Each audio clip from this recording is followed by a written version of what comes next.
ማሻአላህ ማሻአላህ ማሻአላህ አላሁ አክበር ብያለሁኝ። እንግዲህ ማሻአላህ ተባረከላህ እያላችሁ ኡስታዝ ጣሃ አፈን ኡስታዝ ካሚል ጣሃ ማለት ነው። ማሻአላህ ተባረከላህ ደስ በሚል መልኩ ተሳክቷል። እንግዲህ ከዚህ በፊት እንግዲህ የሰው ዕዳ እንዳለበት ተናግሮ ነበር ማለት ነው። በዛ ላይ ደግሞ ከተሰባሰበበት ደግሞ ብሩ ይበቃኛል ብሎ እሱ ደግሞ አስቁሞ ነበር ማለት ነው። 50 ሎሚ ለአንድ ሰው ሸክም ነው ብሎ ይባላል አይደል? ነገር ግን ለ50 ሎሚ ደግሞ ለአንድ ሰው ለ50 ሰው ጌጡ ነው ይባላል አይደል? አሰላሙ አለይኩም ወራህመቱላሂ ወበረካቱ። ውድና የተከበራችሁ የቻናሌ ቤተሰቦች እንዴት ናችሁ? ሰላም ናችሁ ወይ? ሰላም ጤና ይስጥልኝ ብያለሁኝ ቤተሰቦቼ። ሰላማችሁ ብዝት ትርፍ ይበልልኝ ቤተሰብ። ዛሬ ደስ በሚል ነገር ነው ይዤላችሁ የመጣሁት። መቼም የሰው ደስታ ማያስደስተዋል ብዬ አላስብም። በተለይ ደግሞ ለዚህ ብርቅዬ ኡስታዝ ማለት ነው። እውነቴን ነው፣ ለዚህ ብርቅዬ ኡስታዝ ይገባዋል። ይሄም ሲያንስበት ነው ማለት ነው። እውነቴን ነው። ዛሬ በጣም ደስ ብሎኛል። ከትላንት ጀምሮ ፌስቡክ ላይ እንግዲህ ሼር ሲደረግ ያየሁት ነው። ከዚህ በፊት ኡስታዝ ያው ካሚል ጦሃ ማለት ነው የሰው ዕዳ ነበረበት። በዛ ላይ ደግሞ ከሰው ዕዳ እንትን ያለ ደግሞ የቤት ኪራይ እንትን ብሎበት በጣም ሩቅ ቦታ ፉሪ ነው የት የሚባል ቦታ ሄዶ ተከራይቶ ነበር ማለት ነው። ሆኖም ግን አልহামዱሊላህ አላ ኒዕመተል ኢስላም ወላሂ እውነት ለመናገር ማለት ነው ወገኖቹ እህት ወንድሞቹ ኡስታዞቹ ተረባርቦ ለዚህ ደረጃ አድርሶታል። ብሩ ሞልቶልኛል እና አቁሙ ብሎ ነበር ማለት ነው። የተሰባሰበው ገንዘብ በቂ ነው ብሎ አቁሞ ነበር ማለት ነው። ነገር ግን ጀግኖች ደግሞ ያው አይበቃህም ላንተ ይሄ ደግሞ ሲያንስብህ ነው እውነት ለመናገር ማለት ነው። ወላሂ የሚያቀርባቸው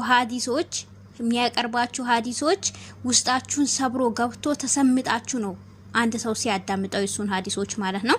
ማሻአላህ ተባረከላ እና ውስጣችሁ ገብቶ እንትን የምታዳምጡት ሀዲሶች ናቸው ማለት ነው። ሀዲሶች ሲያቀርብ የሁሉም ኡስታዞች ምርጥ ቆንጅዬ ሀዲስ ነው። ነገር ግን ወላሂ የዚህ ማሻአላህ ተባረከላ ተሰምጣችሁ ነው የምታዳምጡት ማለት ነው። አላህ Subhanahu Wa Ta'ala ረጅም እድሜ አፍያ ጤና ይወፍቅክ ከመላው ቤተሰብህ ማለት ነው። አላህ ይጠብቅክ። ኡስታዛችን ጀግናችን ኡስታዞች ሁላችሁንም አላህ ይጠብቅልን። ካይናችሁ እንትን ሚልባችሁን ሁሉ ክፋት አላህ ያሪቅላችሁ ነው የሚለው። አሁን ደግሞ መኪናና መኖሪያ ቤት ተገዝቶለታል። አቤት ምንኛ ያስተስታል። እውነት ለመናገር ያስተስታል። በዚህ የበለጠ ምን የሚያስተስት ነገር አለ?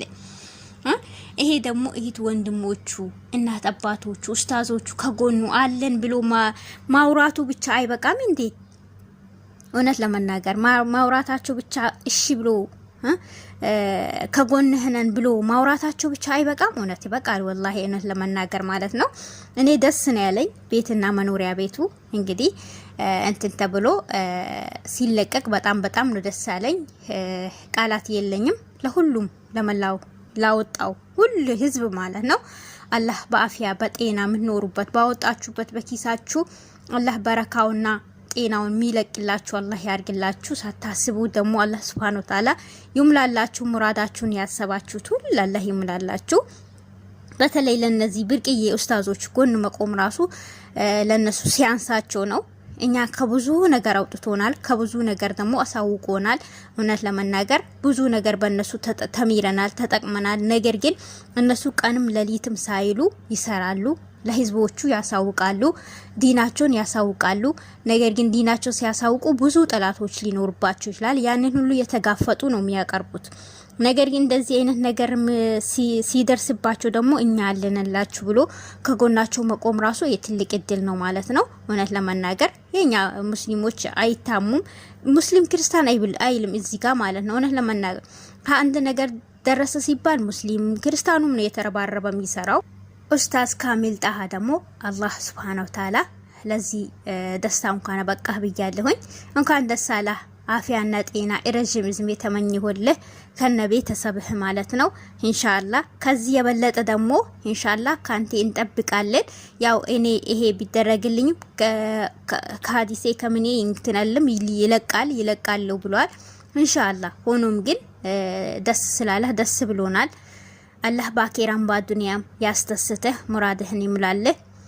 እውነት ለመናገር ብዙ ኡስታዞች ማያወሩ ብዙ ኡስታዞች ውስጣቸው ላይ አምቆ የያዙት ብዙ ኡስታዞች ልባቸው የተሰበረ ብዙ ኡስታዞች ግን አሉ።